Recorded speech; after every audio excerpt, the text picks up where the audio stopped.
Hello, everyone. Good day to all our viewers on Facebook and on Zoom. Welcome to The Real Owners, a forum on beneficial ownership disclosure in the Philippines.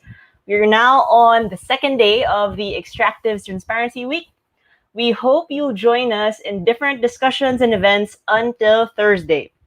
The Extractive Transparency Week, or ETW, is presented by the Philippine Extractive Industries Transparency Initiative, or PH-EITI of the Department of Finance. I am Ivy Ong. I'm from the Open Government Partnership. I'll be your host and moderator for today's forum.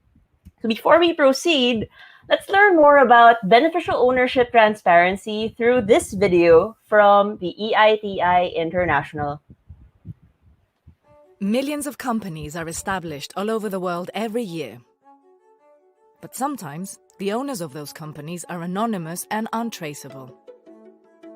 This hidden ownership of companies is wide open to abuse. In early 2016, the leaked Panama Papers exposed how corrupt public officials and tax evaders all over the world too often use anonymous legally registered companies to organize and hide money laundering, corruption, and bribery. According to a recent Global Financial Integrity report, developing countries have been losing $1 trillion a year and rising since 2011 as a result of corrupt or illegal deals, many of which involve anonymous companies. Hidden ownership is a particular challenge in the extractive sector. Natural resources belong to a country's citizens, and the benefits of oil, gas, and minerals should reach them. The Extractive Industries Transparency Initiative, the EITI, is the global standard that requires countries and companies to disclose key steps in how their oil, gas, and mining revenues are managed. Sadly, particularly in countries with weak organization and governance, rights to extract oil and minerals are sometimes given to incompetent and irresponsible companies that do not intend to benefit the people that live in the country. This also poses problems for honest companies that don't know who they're doing business with. The African Progress Panel reported that the Democratic Republic of Congo lost at least $1.36 billion between 2010 and 2012 from the sale of 5 undervalued mining deals. These deals were given to offshore companies whose owners were hidden behind a chain of anonymous companies. In Ukraine, a recently created company with an ambiguous background in the oil and gas sector was awarded the license to the largest gas field in the country. The deal was put on hold and then cancelled when the legal owner refused to disclose the beneficial owners behind the company, delaying the development of this nationally important resource. In February 2016, the 51 EITI members agreed new rules, requiring that all oil, gas, and mining companies operating in their countries must disclose their beneficial owners. The government must also publish this data.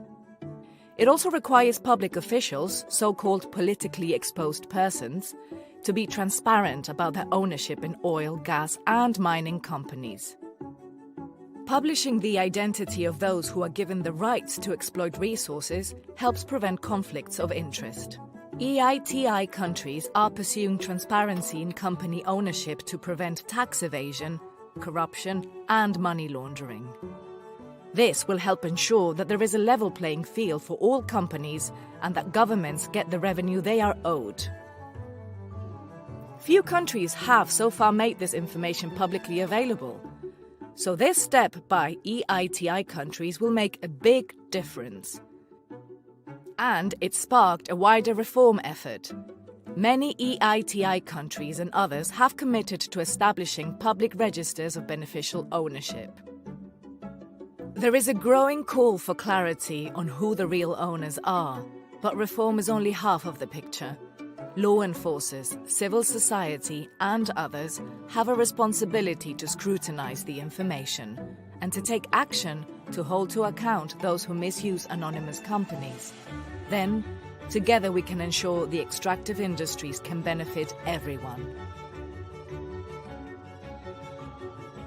Visit www.eiti.org/beneficial-ownership to find out more.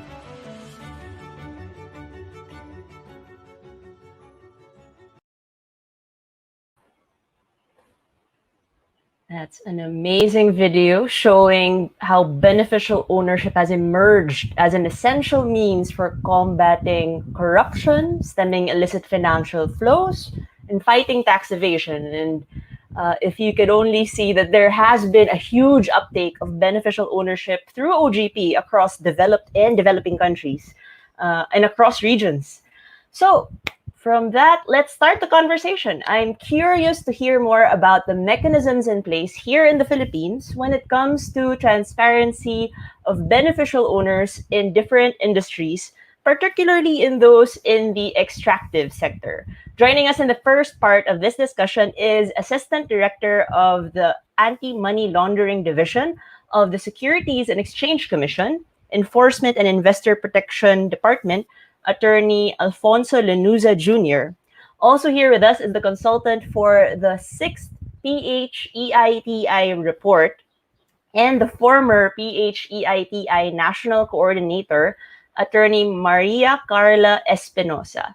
Hello, Al and Carla. So let's dive right into this. My first question is for Al.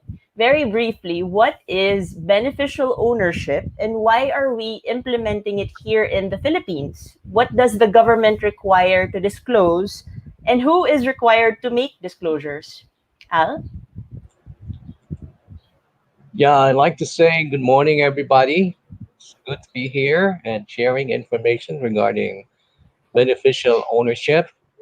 To answer your question, what is beneficial ownership? Just a little bit of history, perhaps. During in the year 2018, the Philippines was subjected to a mutual evaluation uh, to examine the level of compliance by the Philippines of with with the FATF recommendations. And one of the FATF recommendations is, of course, the recommendation number 24 and 25. And it was noted that there was a low level of understanding of beneficial ownership and as well as accessibility to beneficial ownership information. So one of the measures that was uh, adopted by the SEC is to remedy is to require the disclosure of beneficial ownership information in the general information sheet, which is an annual report being filed by all corporations registered with the commission. So what is beneficial ownership? So of course we adopt the definition provided by the Financial Action Task Force, which is that it refers to natural persons who ultimately own or control the customer or on whose behalf the transaction is being conducted, or in the case of legal persons, those who exercise ultimate effective control over the legal persons, which includes, of course, uh, which includes corporations registered with the commission. So,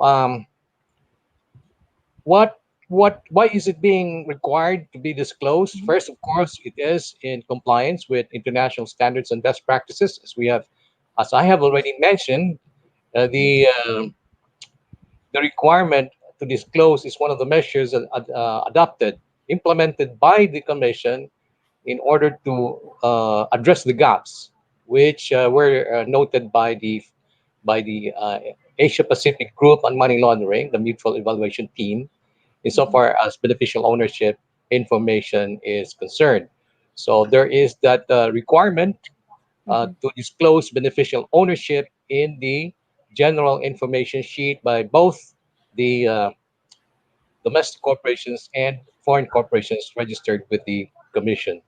And what Right. is the purpose of this? Yeah, well, yes, Mhm. that is in fact in compliance with the requirement, and of Mhm. course in implementation of the policy of the law that that says which states that corporations should only be used and organized for legal purposes. And Right.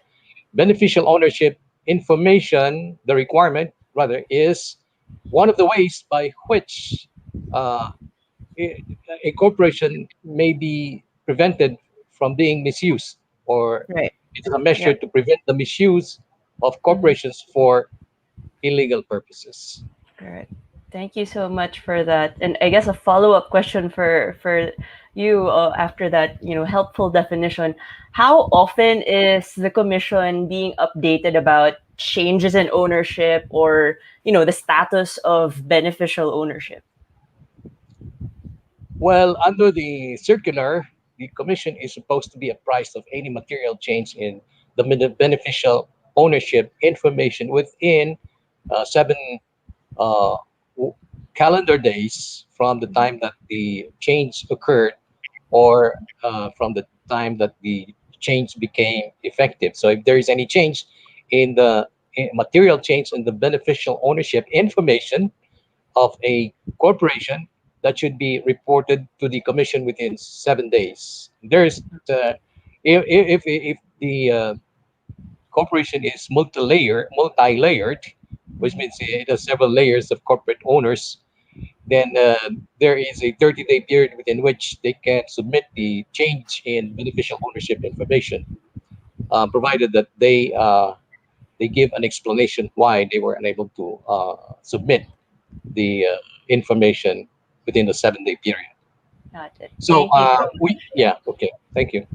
Thank you so much, Al. And now I move to Carla. Carla, the PH-EITI has started including the beneficial ownership in its annual country report. How is this requirement relevant to Extractive's transparency? How did you go about acquiring companies' beneficial ownership information for publication? Mm. Hi. First of all, good morning to everyone. Thank you for the invitation to be here and the opportunity to provide inputs to this webinar. Well, Ivy, you asked me about two questions, I think. So first, the relevance of beneficial ownership transparency to Extractive's transparency.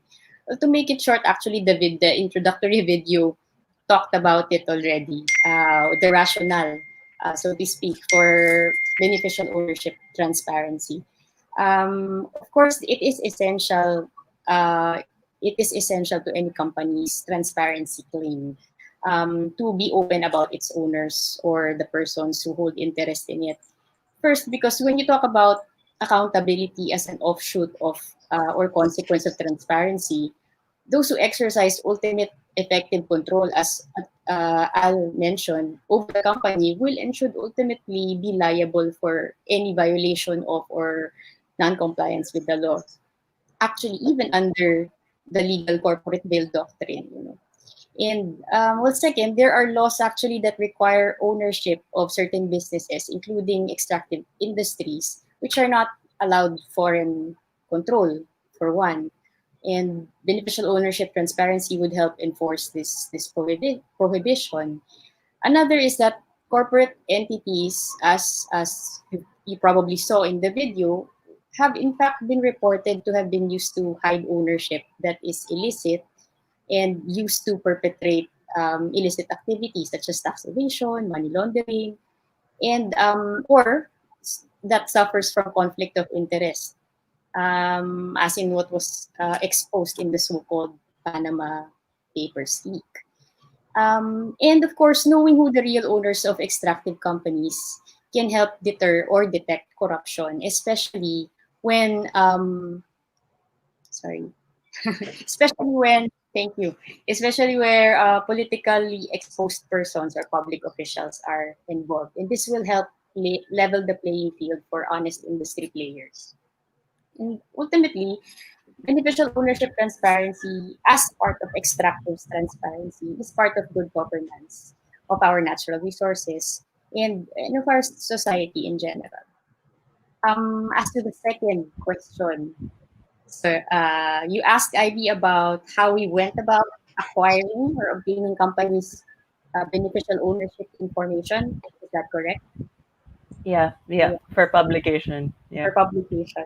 Actually, the mode agreed upon by the multi-stakeholder group of the Philippine EITI was a mainstreamed approach, and it's very fortunate that the Securities and Exchange Commission, or the SEC, already required the submission of beneficial or declaration of beneficial ownership information through the general information sheet mandatorily submitted by companies in the Philippines under the memorandum circular number 15.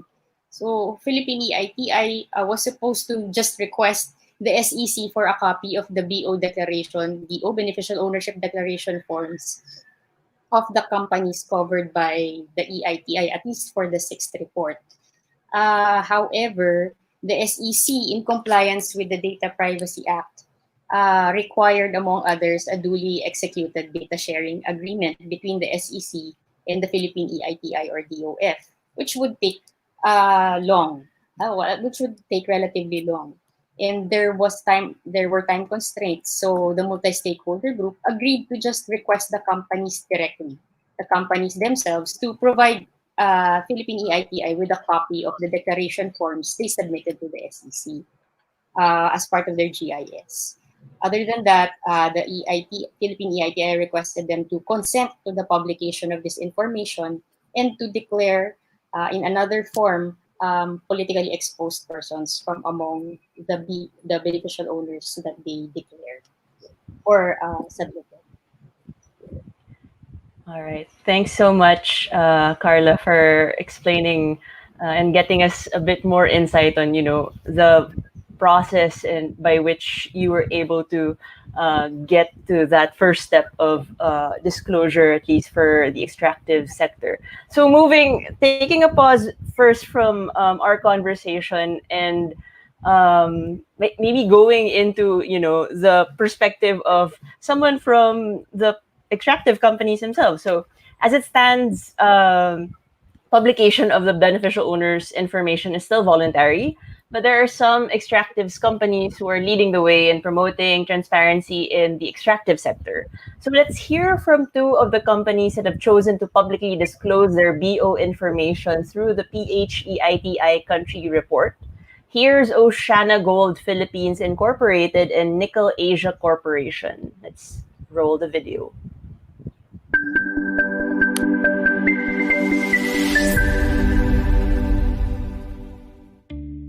Our commitment to EITI reporting and disclosure has always been 100%. There is therefore no question to be asked on whether we will participate in the publication of information on our beneficial owners. We complied with PH-EITI's requirements not only because they are mandatory, but also because the NAC Group supports the objectives of the government and of PH-EITI to ensure that companies in the mining industry are not used for unlawful activities such as money laundering and terrorism.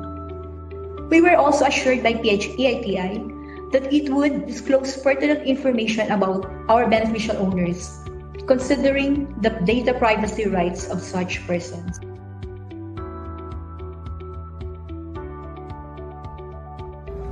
Transparency is very important for our organization.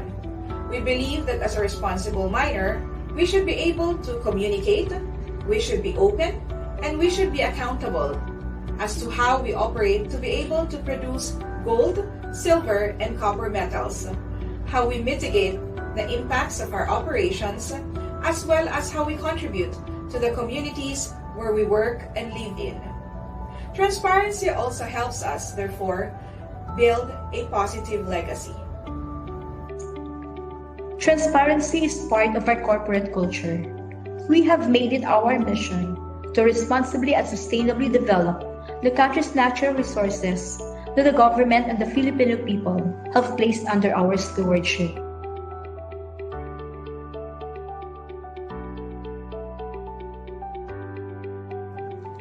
Maintaining transparency regarding our business activities and ownership structure makes us mindful that we must continue to conduct our activities in keeping with our corporate values of responsibility, leadership, respect, integrity, financial growth, safety, and teamwork. This is because we are accountable to our stakeholders at all times. Thus, we cannot afford to stray from the path of responsible and sustainable mining. Thus, we can look at beneficial ownership transparency as a way of enhancing the responsible management of our respective organizations.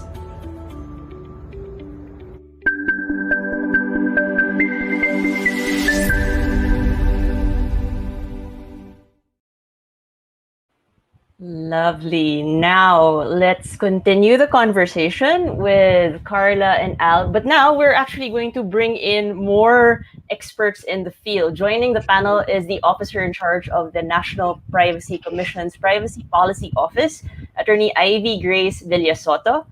We also have the president and a beneficial owner herself of Oceana Gold Philippines Inc. or OGPI, Attorney Joanne Adasi Katiling. And completing the panel of speakers is the Senior Research Officer of the Open Government Partnership Support Unit, my colleague, Renzo Falia. Welcome to the program, everyone. Thank you for joining us. Earlier, we discussed a primer on the beneficial ownership disclosure in the Philippines, and we understand the Philippines is currently working on its 6th and 7th country reports, which would include some of the companies disclosed BO information. My first question is for Carla. How's the response of the companies to PH-EITI's request for publication consent?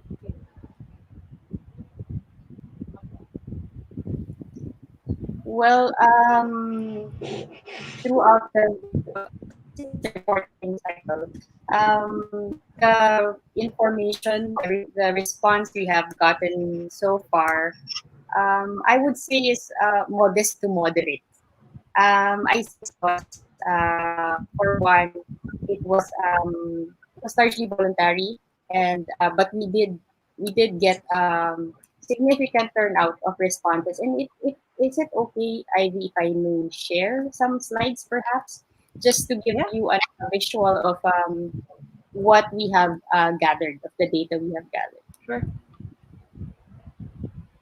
Um,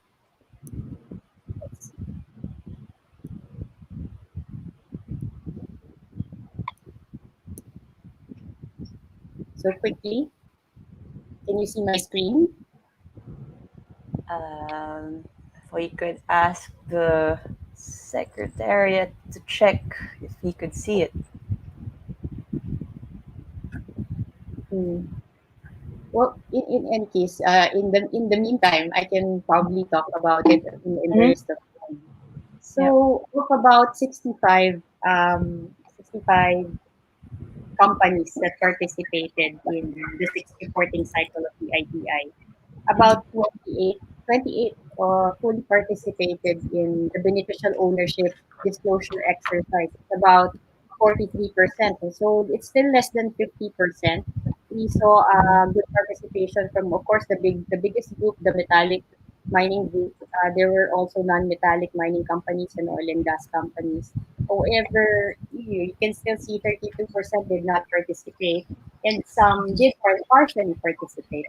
Um, and this partial participation meant that the company submitted their beneficial ownership declaration forms to Mhm. EITI, but did not consent to expressly did not consent to its publication.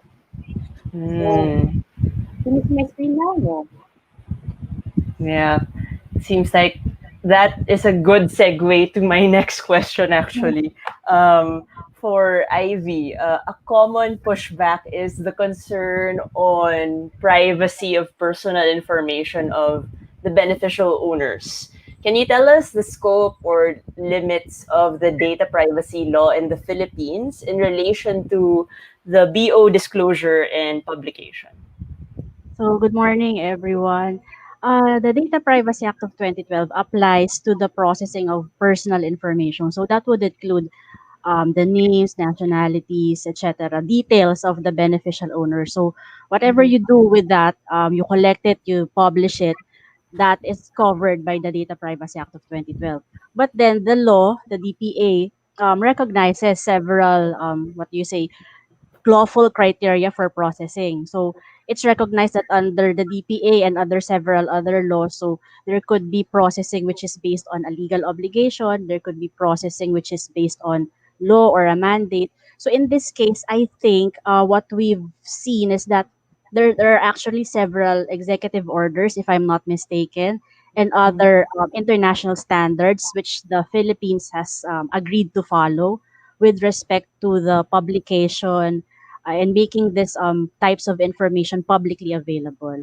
So I'm guessing there should be no conflict between privacy rights and transparency and accountability on the other hand with respect to the publication of these types of information. Hmm, very interesting. And I guess that's also, a question of maybe uh, something that I like to hear from the private sector as well on, how confident or comfortable. And I think that's also a perfect question for, Joanne over here, who is someone who can speak to this. Joanne, what do you think would make other beneficial owners more confident and comfortable in having their information publicly available? I think, well, of course, no, integrity and accountability. This is our core values that are being shared by all beneficial owners, right? But I think two things, no. The first is mechanisms in place to protect personal data, and it's very good to hear from NPC, no, that there are actually mechanisms that are in place, and I know EITI is also making sure that those are in place. And the second thing, I guess, you know, it's a recognition and respect that beneficial owners come forward in good faith and share the information. So the expectation is that here at EITI, we say that this is a platform for a productive, fruitful engagement. So there's expectation that the information should not be misused, not be made fake news, So those two things, I think that's enough that to capture, I guess, things that would make beneficial owners come forward. Yeah. Right. Thanks so much, Joanne. And zooming out a bit from the Philippines, I'll now call on Renzo. Renzo, how do other countries go about beneficial ownership transparency? Maybe it would be great to hear examples from what you've seen across the OGP. Great, thanks Ivy, and thanks PH-EITI for having me. So yeah, zooming out, lots of countries are working on it. Like you said earlier, back in 2013, the UK was the only OGP country that was working on beneficial ownership. Today, in the latest round of action plans, we have 19 countries working on it. So there's definitely growing global momentum, several commitments from the Philippines as well. And so in terms of sectors, I think countries are tackling it in different ways. In some countries, there's a specific focus on the extractive sector. In Armenia, they're setting up a register for countries in the mining sector. In Indonesia, we're seeing that as well. Other countries are more focused on companies receiving public contracts. So we're seeing that in Ghana, in Slovakia. And then we also, of course, have countries that are already setting up registers that are comprehensive in scope. So the UK and Denmark are examples there. In terms of the types of reforms that we're seeing, most of these, of course, are still early stages. It's setting up the data infrastructure, passing legislation that requires the collection of this information. We just saw that recently in Nigeria. And then on the other end of the spectrum, you have countries that are working on making this data interoperable, so having it speak with data in other countries and other data sets within the country. Here we have Ukraine, which is also working on verification, so automatic checks once data is submitted to government to make sure that addresses, identifiers, names match what is in other government data sets. So to answer your question, I guess it's a lot of countries at various stages of implementation. Thanks so much, Renzo. And maybe just figuring out, because I heard this at least earlier from our panelists, are there BO registers that are actually public registers? Yes, definitely. So the UK register is public and in open data, the Denmark one as well, Ukraine, Slovakia. So I think a lot of countries are pushing for public registers. The question is how comprehensive it is, if it only covers some companies, if it is voluntary, and now as more registers are popping up, if that information is accurate and how government checks it, how we can make sure that accuracy is integrated. Right, right. Thanks so much, Renzo. So again, a lot of movement, especially in this, growing area of reform, and especially a transnational reform, right? Something that we all have to work together on. And now I'm turning back to Al. Uh, what steps are we taking in the Philippines to further promote transparency and accountability in terms of beneficial ownership disclosure? What timeline are we looking at? Yes, sorry. Okay. Yes, presently the SEC, together with some other government agencies and with the assistance of the Asian Development Bank, is involved in a project exploring the possibility of putting up or establishing a beneficial ownership registry.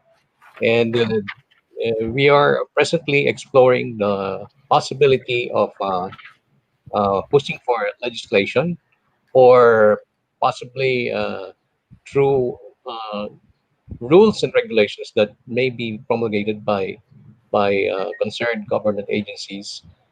And we are in the exploratory stage as of this moment. So we will be coming up uh, uh, with the result of the study as to whether we are going to push through with legislation, or it's going to be a common undertaking through the passage of circulars and rules and regulations by concerned government agencies like the Bureau of Internal Revenue, the BSP, the AMLC, and other government agencies who have joined us in this project. So the timeline is as of the moment, we are still in discussions, and we are targeting not later than this year, if we Mhm. could already come up with the recommendation that is going to be finalized by experts who are assisting us, courtesy of the Asian Development Bank. So we may be able to come up with a recommendation or a plan of action for the establishment of a beneficial. It's not just SEC based. It is going to be a beneficial ownership registry that will be more comprehensive in scope than what the SEC is capable of right now, because SEC is focused on the registered corporations, both domestic and foreign, while this beneficial ownership registry, which is being contemplated under the project, is something that would be more extensive. Probably it may even include other legal persons as defined by FATF, which are Right. not registered with the commission, which, for example, like the cooperatives, the Yep. partnerships, even legal arrangements. So that is what is Mhm. being contemplated under this project, which is being pushed by the SEC as a with other government agencies and with the assistance of the Asian Development Bank as a whole of government approach. Right. Thanks Thank so you. much, Al. Yeah. Yeah. Okay. I guess now the question would be for Carla and Al, what roadblocks do we see in the Philippines in creating a publicly available BO registry?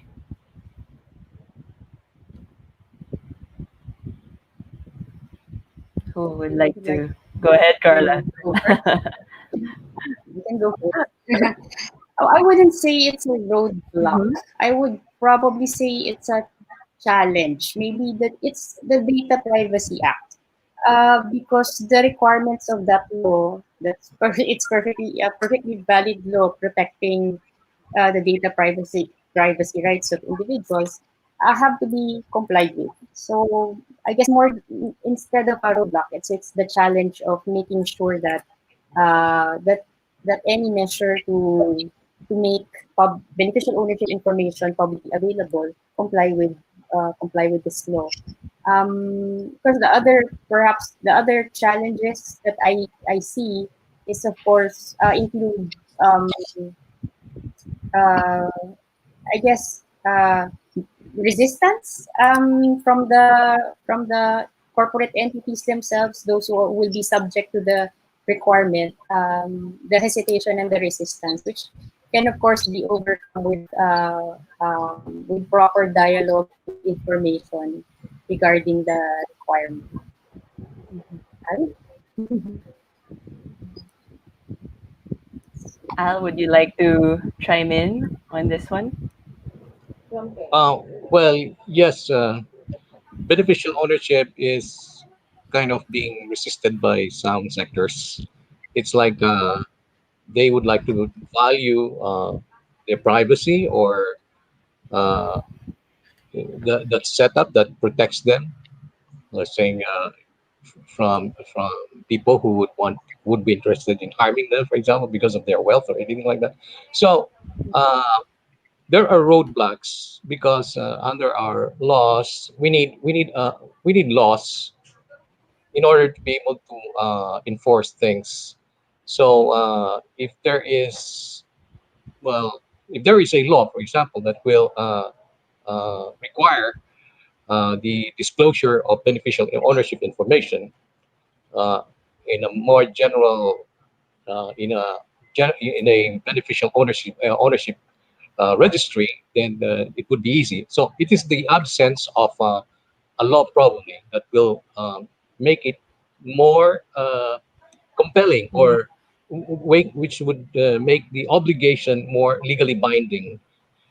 And in the absence of these laws, we have to rely really on the present regulatory framework consisting of mm, rules and regulations already in place or the laws which are already in place, like the revised corporation code of the Philippines. Other than that, well, mhm, we really need to have a more a specific law, a general law bear on mm, the subject, which would make the requirement to disclose beneficial ownership, particularly so far as the beneficial ownership registry is concerned, more legally binding. Because it, it could because in fact there are cases already filed questioning the authority, for example, of the SEC in requiring disclosure of beneficial ownership information to the GA and things like that. So mhm, yes, there are obstacles to this, but one of the biggest obstacle is the absence of a law that expressly provides for mhm. the obligation to disclose beneficial ownership information, which is legally binding. It's Okay, legally thank you. Got it. And because you brought up both of you brought up, the Data Privacy Act and, having that enabling legal environment and frameworks um, for a public BO register. I guess this question goes for Ivy and Renzo.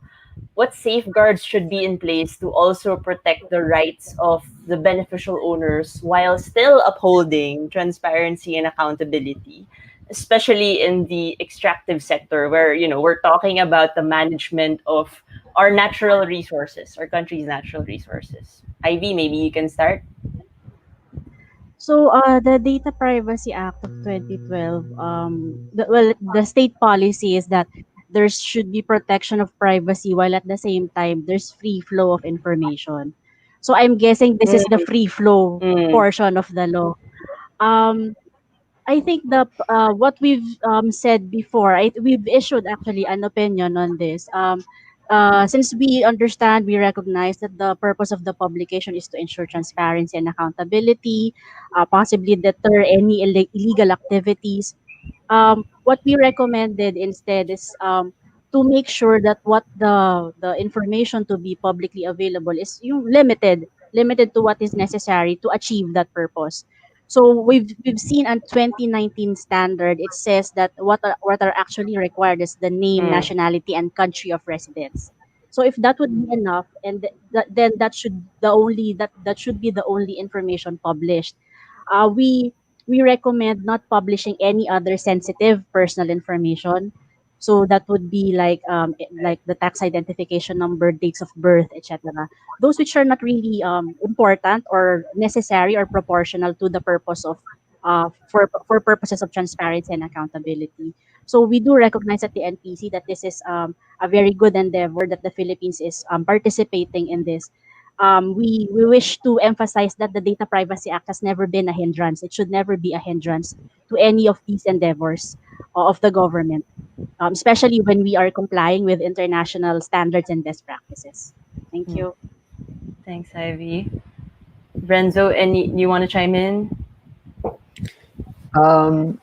Yeah, I think just to reiterate what Ivy said, that the key is not requiring more disclosure than is necessary. And there's several ways of doing that. From the international perspective, you can use narrowly defined exemptions. So the UK has this for their register, where if someone feels that they want to remain anonymous for security or safety reasons, they can appeal to the agency in charge. And that's reviewed on a case-by-case basis. Although I will say that of the several millions of companies on the UK register, that request was only granted to fewer than 100 companies. So there may be fewer cases like this than we think. But other measures are, yeah, like Ivy said, disclosing a subset of the data that's collected. So more personally identifiable information, including means to appeal the data if there are errors when published, or even being able to appeal to the courts for more substantive issues. So I think ultimately it's having targeted and proportional disclosures based on the public benefit. Thanks so much, Ivy and Renzo. Very helpful to know more about that one. Not sacrificing transparency, but again, at the same time, preserving privacy rights, which we all have. So before we close, Renzo, we'll let you close this wonderful panel out. No pressure. Could you talk more about the OGP's mission on beneficial ownership transparency and how this ultimately benefits the public? Yes, my favorite topics, Ivy. Awesome.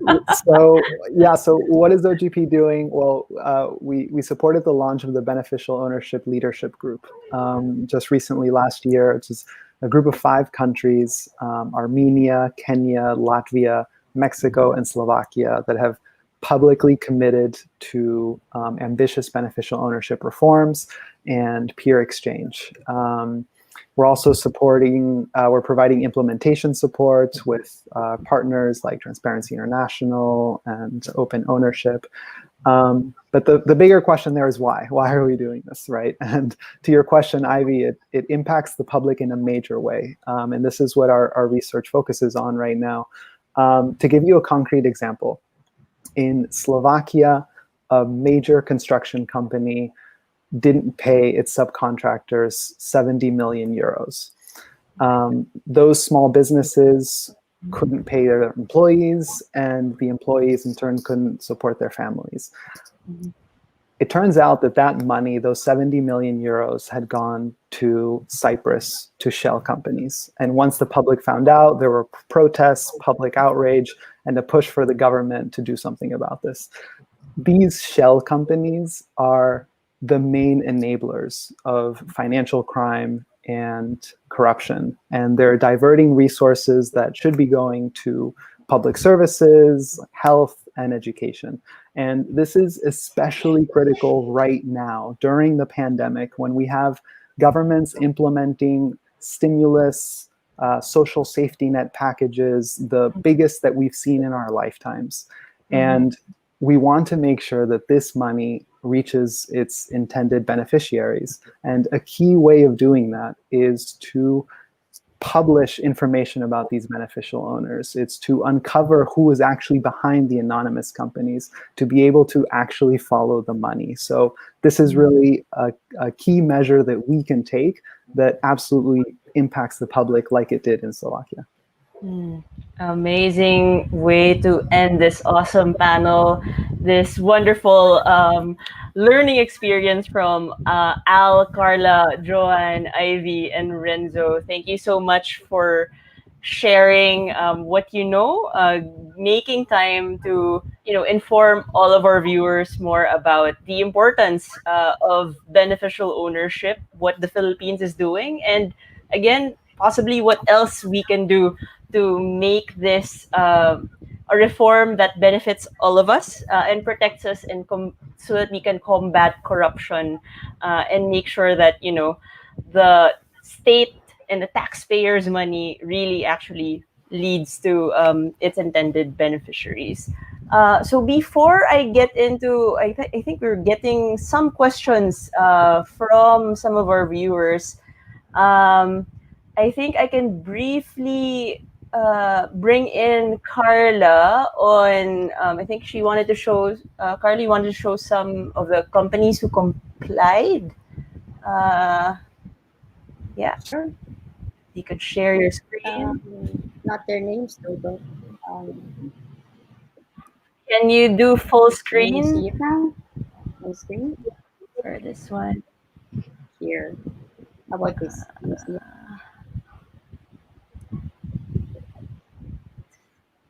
it? We can see it, but Can you it's see not it on now? full screen. Can you? Yeah. It's on Ah, full okay. screen from my That's view. odd.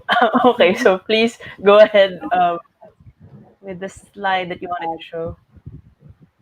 Um, We but can if see it's the visible to title you, slide. Yes. maybe there's just a bit of delay. I'm now on the slide that shows you the number of companies or actually projects that participated in the Philippine EITI 6 reporting cycle, the beneficial ownership disclosure specifically. Things like that. Anyway, I shared the information, the data before, I mean previously. Um, if I may just share some observations, I guess thankfully, do you have a view? Can you see it? No. There, some observations. I can see that slide. Okay. All right. Um,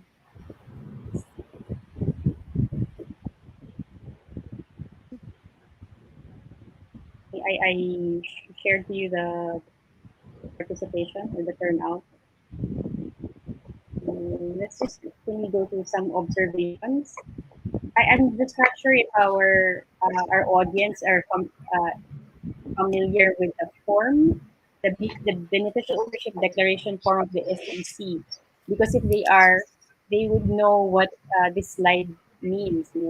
Because the beneficial ownership declaration form of the SEC under that memorandum circular number 15 provides for 9 categories of beneficial owners. And as part of the Philippine EITI disclosure BO disclosure requirement, we analyze the information we receive based on the beneficial ownership form submitted to the secretariat. So can you see this category and frequency tables?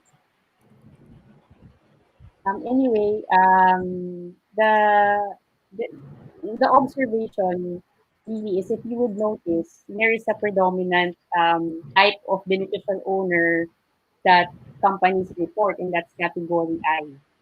And category I is actually referred to beneficial owners who are natural persons exercising controls with positions held within the corporation. For example, those who are responsible for strategic decisions that fundamentally affect the business practices or the general direction of the corporation. Example are members of the board, the trustees, or similar bodies in the corporation. So they exercise executive control. So this is predominantly what has been reported through compliance with the SEC circular. through the BO declaration forms. Um, Mm. what else can we get from the information? Um, when we tallied the beneficial owners reported, there were 128 main entries.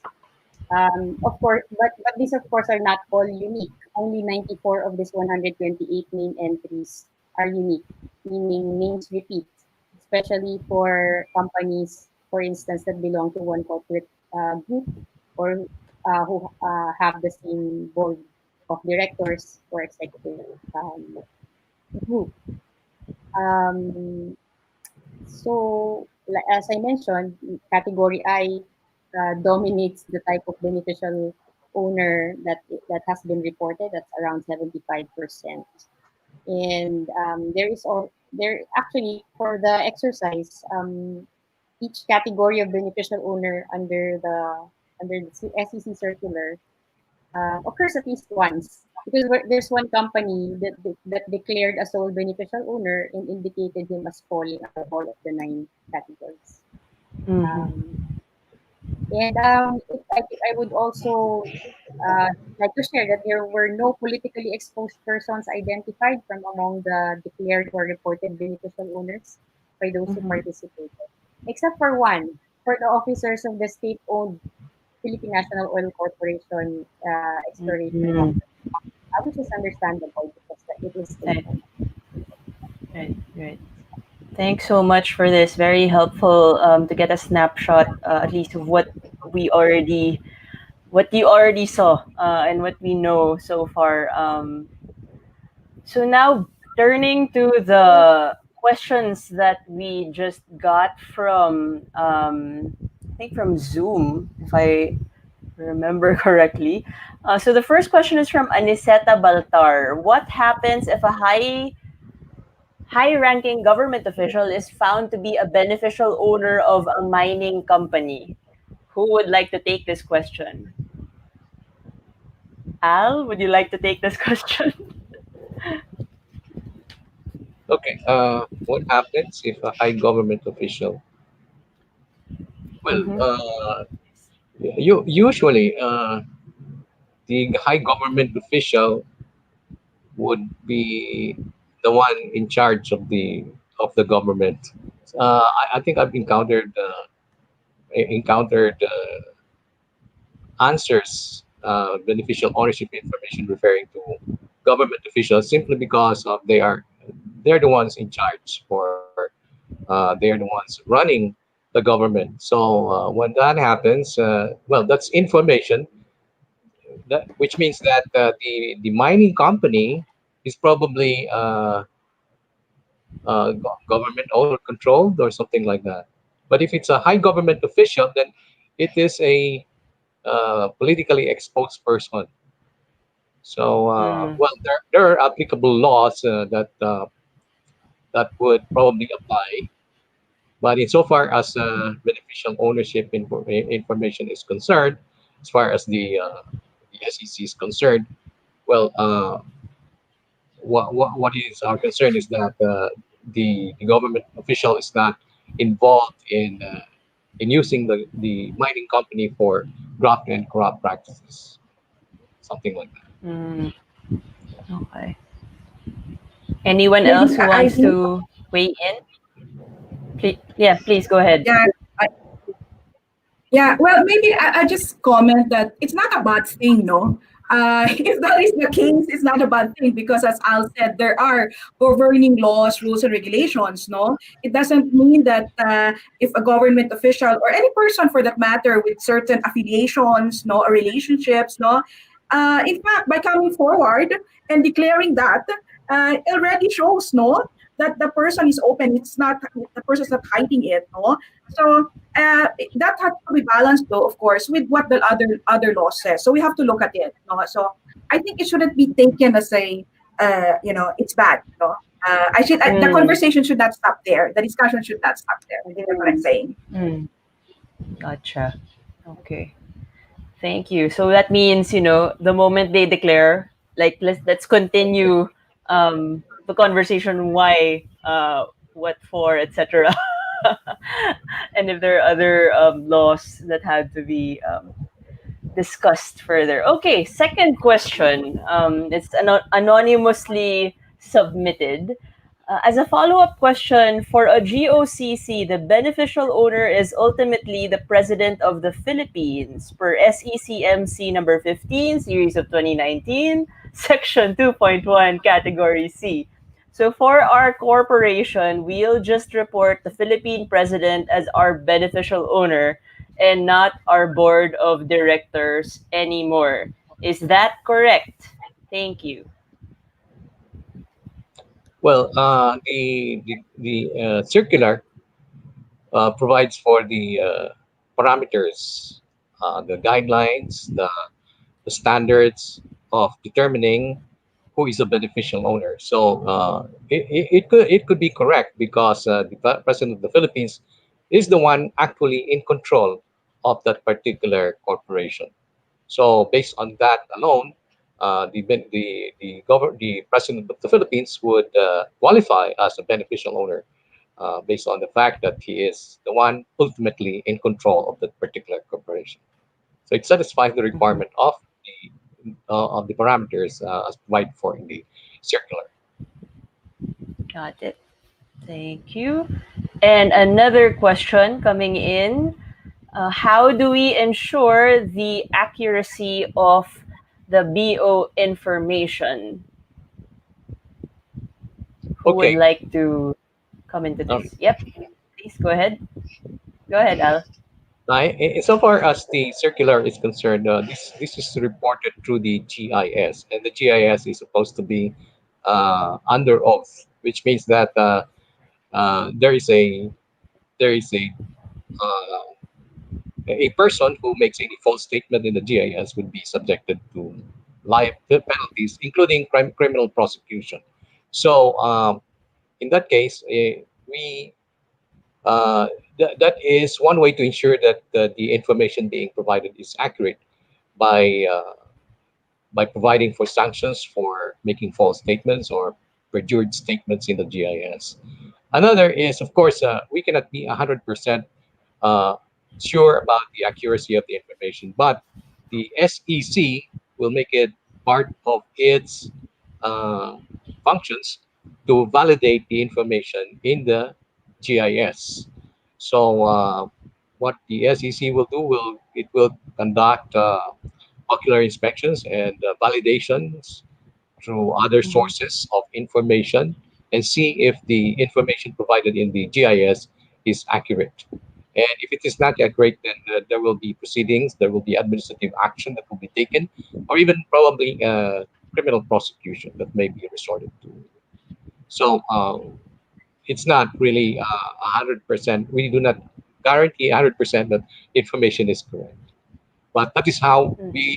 we propose to ensure that the information being provided is as much as possible accurate. Mhm. Thanks, Al. And maybe just zooming out a bit, I'll bring in Renzo for this one. Renzo, have you heard anything about how other countries practice this testing, verifying accuracy of information? What practices do some of the other countries use? Yeah, so one of the best examples I'd say is in Denmark, which has an automatic validation once data is submitted to be cross-referenced against other sources, the company register, which is separate in that case, and other sources to make sure that the information matches. And so it avoids also impossible situations. So for example, when the UK first launched its register, there were 4,000 beneficial owners under the age of 2. And these were not baby entrepreneurs. This was information falsely entered, or Right. yeah, so information that requires cross-checking. And so another important form to Al's point is validation, right? So making sure that the information that is corrected is possible, not impossible, and that it's cross-referenced against other government sources, ideally in a more automated fashion rather than manual audits. Thanks so much, Renzo. Looks like the conversation is going well because we have two more questions from our viewers, our last two questions. Uh, Curious as to why owners would be disinclined or need to be prodded to disclose their beneficial ownership in mining in the first place. Are there any reasons, special or unique to the industry, on why they would not wish to be transparent about it? Who would like to come in to answer this one? Carla, Joanne? The panelists having a hard time to answer that because, well, the industry representative among us Correct. actually complied with the disclosure requirement. But from what Yeah, I've sure. heard, if I may, Ivy, is and it's not special or unique to the extractive industries, I think, and perhaps Al could confirm this. The challenge to the circular, to the issue, the rules that were issued by the SEC did not come from particularly the extractive industries, but in general about concerns with data privacy because the disclosure involves personal Mm, information, and um, disclosing personal information can to some degree expose individuals to possible harassment. That's what has been cited as a reason for the hesitation or the resistance.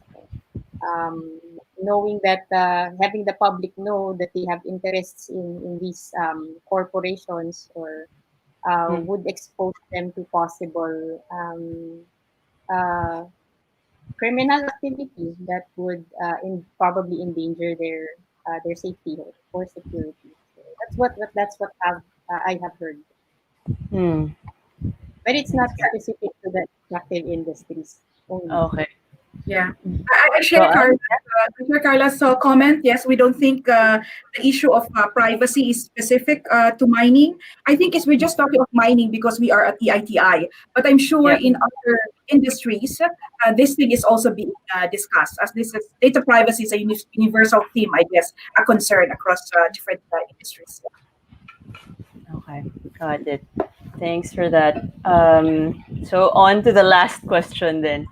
What is the link from Jose Cortez? What is the link between the push for publishing beneficial ownership data and transnational crimes?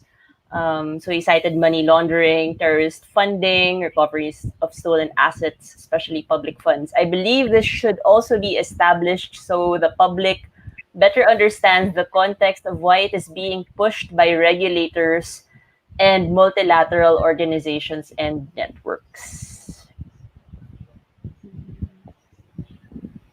I'm happy to Renzo, jump in there. Yeah.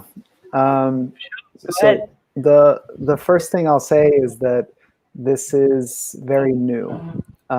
So in most countries, I said before, they're still setting up the infrastructure or passing the legislation required to even collect this information in the first place.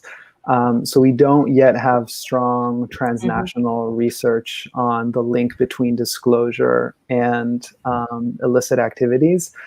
I will say, though, that the research we do have on registers that are already public is we do have evidence of data use and data use to flag irregularities and in some cases high profile corruption scandals.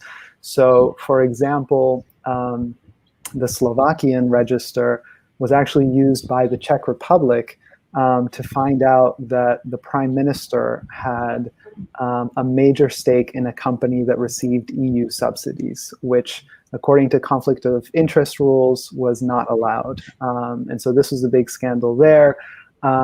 Slovakia's in particular, their civil society organizations regularly flagging that companies receiving public funds have not yet disclosed their beneficial owners, therefore making them, according to the law, not eligible for those funds. And another example I can cite is from the UK register, where Scottish partnerships, a particular legal entity used, was growing in popularity because one could set up a partnership without having to disclose your name, and you could use that partnership to set up a bank account or buy property. It became more and more popular until in 2017, when the UK included Scottish partnerships as part of the disclosures on its beneficial ownership registry. What did you see? They plummeted.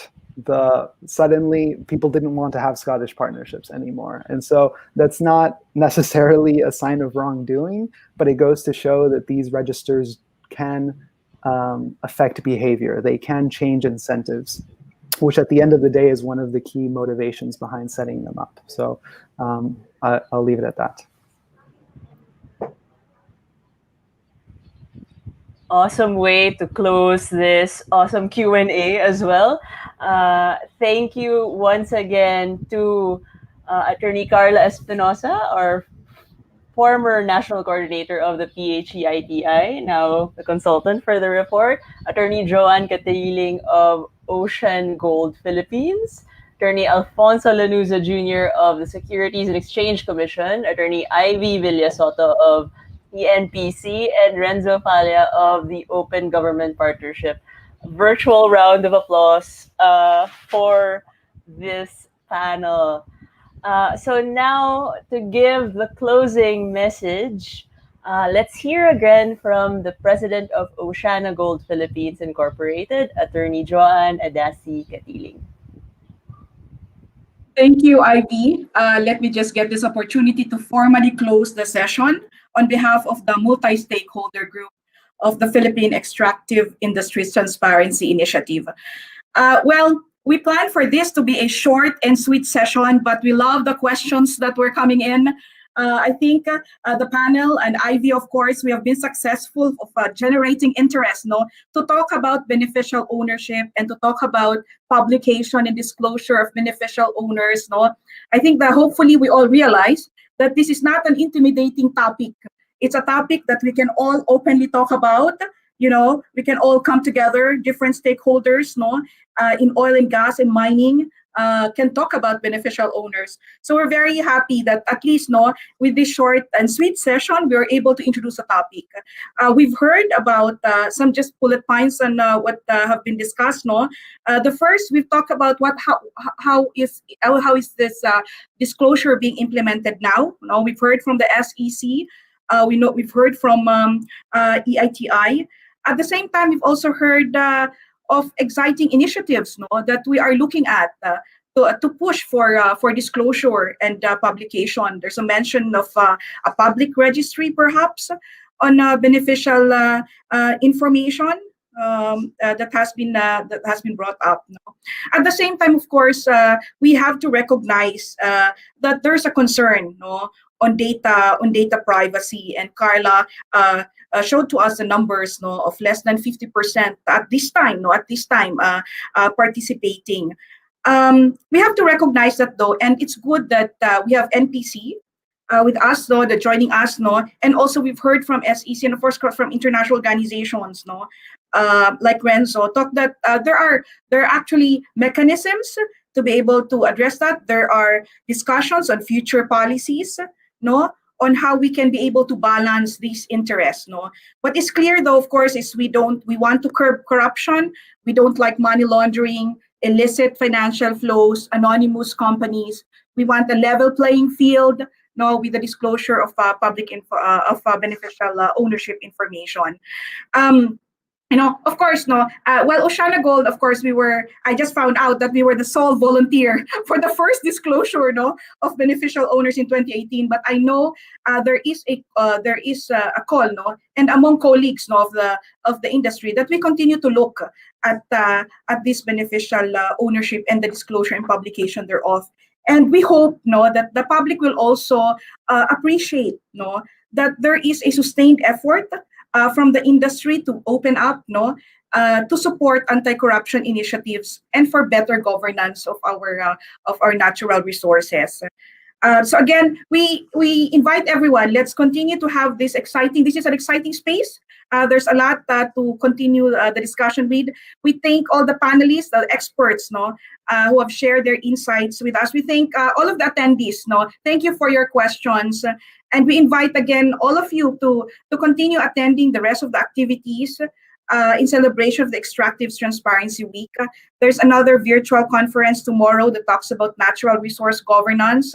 And we also have, of course, the annual national conference on Thursday. So we encourage you to look up the PH-EITI website, no, for registration and for schedules.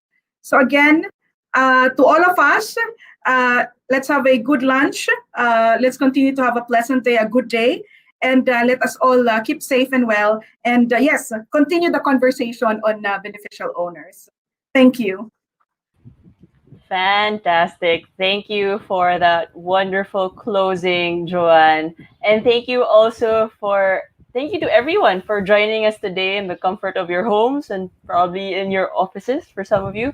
As mentioned, please tune in to more learning sessions and events in the Extractives Transparency Week 2020. Visit the website for more details on these events. That is, as you can see on the screen, pheiti.dof.gov.ph/Extractives Transparency Week. Yes, that is a mouthful, but you can just click on that. You may also register through that webpage. Stay updated. Follow Philippine EITI on Facebook. Tomorrow morning, November 25, join the Extractives Data Blitz, a virtual exhibit conference at 9:30 a.m. And then in the afternoon, with your cup of coffee or tea at 2 p.m., there will be a webinar on extractives, governance, and community development. And then lastly, on Thursday, don't miss the National Conference 2020, where we will recognize companies, agencies, and local governments with best practices through the Transparency Awards. Please join these discussions on the extractive sector, and let's keep the conversations going for greater transparency, accountability, and good governance, especially for the welfare of the people and the environment. Thank you so much. It's been awesome to have all of you on board. Fantastic conversation. Let's keep in touch. Stay well. Take care. Bye.